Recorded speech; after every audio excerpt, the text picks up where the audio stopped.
मायावती जी की बर्थडे है, किस तरह से आप देखते हैं, क्या कहना चाहेंगे, आप क्या संदेश देंगे? बहन मायावती जी को जन्मदिन की ढेर सारी शुभकामनाएं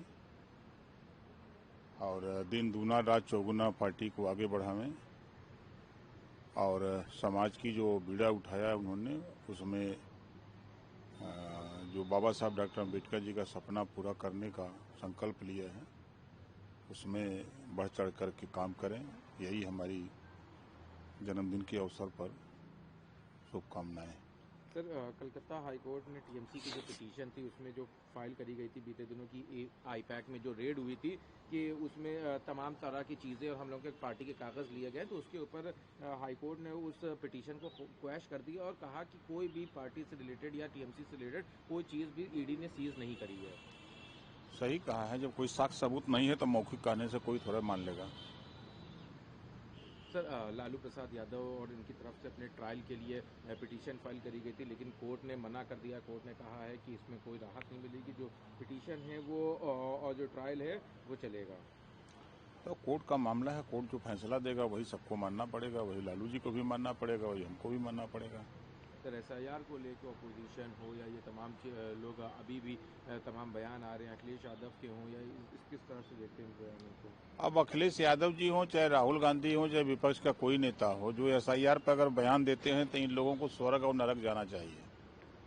और वहाँ जो 46 लाख लोग मृतक वोटर लिस्ट में पाए गए हैं, इन लोगों को जाके वहाँ से ले आना चाहिए और उनका जो है एफिडेविट जो है बनवा करके साक्ष्य सबूत बीएलओ के पास जमा कराएंगे। भाई देखिए, ये स्वर्ग से ले आए हैं और ये नरक में थे, ये स्वर्ग में थे, तो ये लोग आ गए हैं, इनका नाम चढ़ा लिया जाए। लेकिन कह रहे हैं कि मृतक ही नहीं है, जेन्युइन वोटर्स काट रहे थे नहीं पश्चिम नहीं बंगाल नहीं, में। उनको पता है, उन लोगों को पता है, सब कुछ पता है।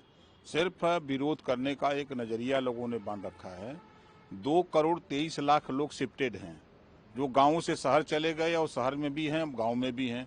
तो अब एक जगह वोटर लिस्ट में नाम आ रहा है, कुछ लोग स्टेट छोड़ के बाहर चले गए हैं, वहां भी नाम करा लिए हैं, यहाँ भी नाम है। तो अब ऐसे लोगों का जो फर्जी मतदान विपक्ष के लोग करते थे उस पर रोक लग रही है। इस नाते वो लोग बहुत छटपटा रहे हैं कि अब हमारा क्या होगा। सर, एक आखिरी सवाल है। अभी जो संभल में पिछले साल घटना हुई थी उसमें सीजीएम कोर्ट ने आदेश दिया था कि सीओ अनुज चौधरी पर मुकदमा होना चाहिए।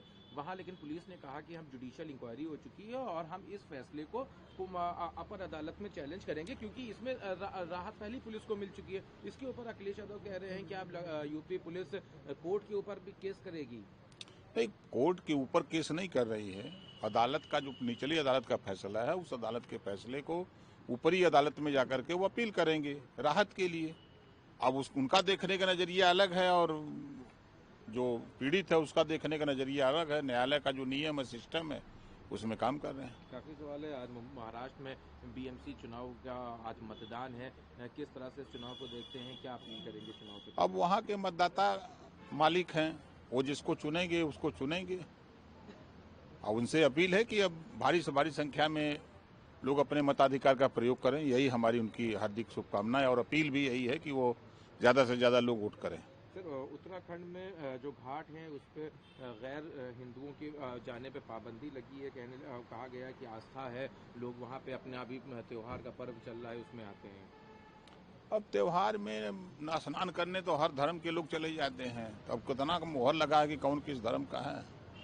तो कैसे वहाँ जो अध्यक्ष हैं उसके सभा की गंगा उसके? अब जो उनका बयान है, अब वो अपने हिसाब से बयान दिए हैं। जो हम लोग हैं सरकार के नियत से देखते हैं कि भाई कहीं किसी को पाबंदी नहीं है, कहीं जा सकता है, ना कहीं ट्रेन में है, ना हवाई जहाज में है, ना चाय की दुकान पर, ना होटल पे, कहीं पाबंदी तो नहीं है। Sir, 2 minute